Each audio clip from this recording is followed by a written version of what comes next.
berapa ini ya? Keenam ya? Wow, kayaknya masih tetap bertenaga, jelas dong. Kalau misalnya mau pergi kerja, mau kemana-mana, bingung pakai bahan bakar apa? Pakai bahan bakarnya yang bikin kita berenergi, apalagi kalau bukan Pertamina My Energizing You.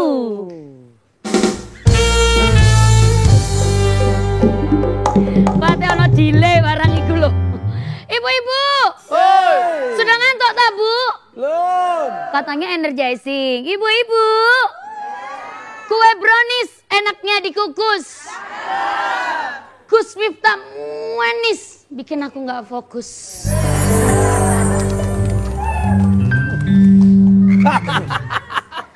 Salah toh. Kenapa? Ayo. Karena fokus ngombe jamu di Surabaya. Artinya sebetulnya yang fokus itu adalah saya. lu wes telu tok lah. Ayo papat. Mas, papat Mas. Barisnya papat. Kasih Ci. Tak tambahin nak lo. Pari bahasa Indonesia padi, ya? Yang kurindukan adalah Bu Budi.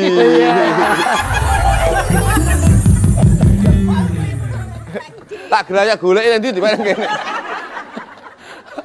Ana getek nggih nyenggrek pelem. Cakep. Karo wong tuwek ya gelem to.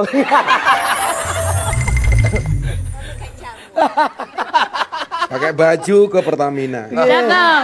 Wes sak karepmu Nanda. Jadi etika tadi untuk mendapatkan keberkahan, kalau ada makanan jatuh segera diambil. Dibersihkan, dimakan. Jadi kan kita kadang-kadang makanan, masih kotor langsung dibuang. Lah itu berarti Anda sudah terbujuk rayu oleh setan. Karena setan memang mengajak Anda untuk membuang makanan itu sehingga makanan itu menjadi mubadir. Kan kita kadang-kadang sok-sokan, wah kemproh. Iya.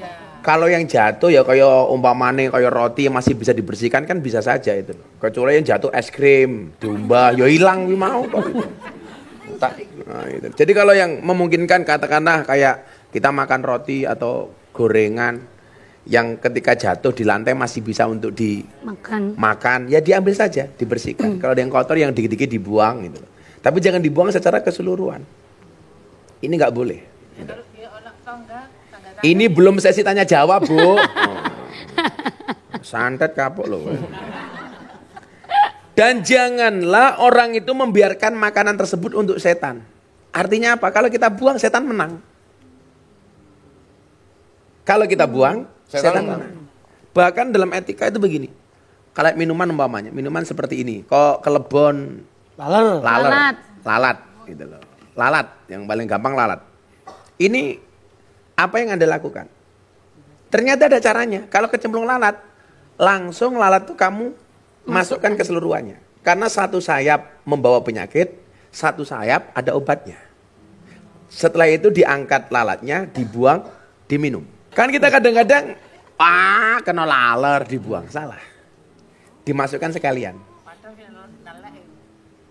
Loh kok padahal nelek? Jenengan kok yang ngamati laler nelek balang. Riyen Bu, riyen. Nah ini caranya seperti itu. Jangan sampai kemudian kita buang, padahal nggak tahu dasarnya. Dan janganlah dia mengeringkan tangannya dengan sabut tangan, tisu atau serbet, atau mencucinya, hingga dia menjilati jarinya. Jadi kalau makan itu Bu, sebelum tangan dicuci, itu sunnah. Jangan dibersihkan dulu dengan tangan, dengan tisu, atau dengan serbet, atau dengan dicuci. Sebelum dijilati. Dimut.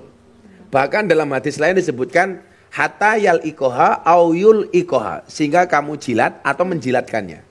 Jadi didilat dhewe utawa kon dilatke bojone. Jadi sunnah kalau habis makan itu umpamane istrinya dipanggil atau suaminya dipanggil, "Pak, endi cangkemmu?" Nyoh, itu sunnah. Tapi ingat, hanya berlaku untuk pasangan suami istri.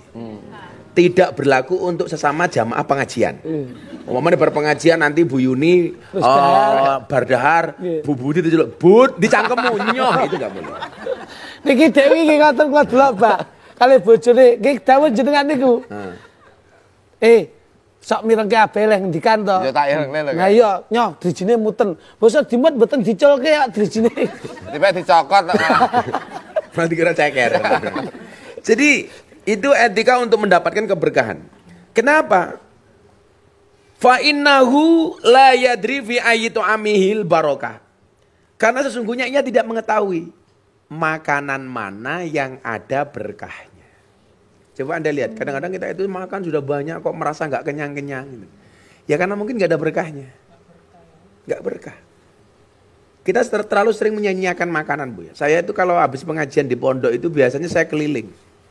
Kok ada nasi bungkus dibuang belum habis itu biasanya saya kumpulkan. Karena bisa jadi itu ada berkahnya. Contoh lagi kita makan minum seperti ini, kita minum masih separuh ditinggal. Bisa jadi yang ada berkahnya itu yang ditinggal.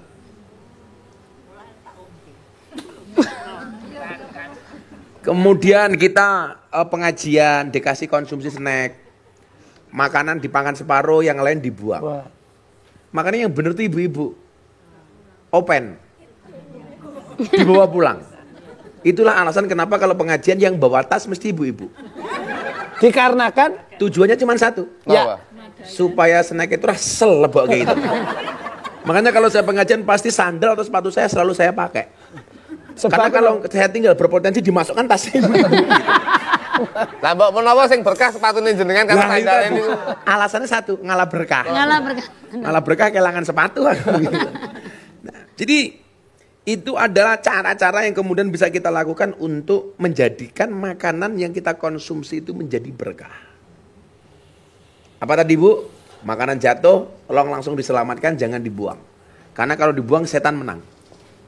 Jangan mencuci tangan sampai kemudian dijilati dulu. Jangan diserbet dulu.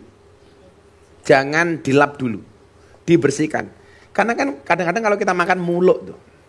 Walaupun ini sederhana ya, kan Kanjeng Nabi itu makannya sunahnya pakai berapa, Nduk? 3 jari. 3 jari. Tapi ingat, jangan kemudian kita fanatik dengan 3 jari. Kanjeng Nabi makan pakai 3 jari ya lumrah. Karena yang dimakan kurma buatin buah zaitun, anggur. Lah wong ambengan gua ya.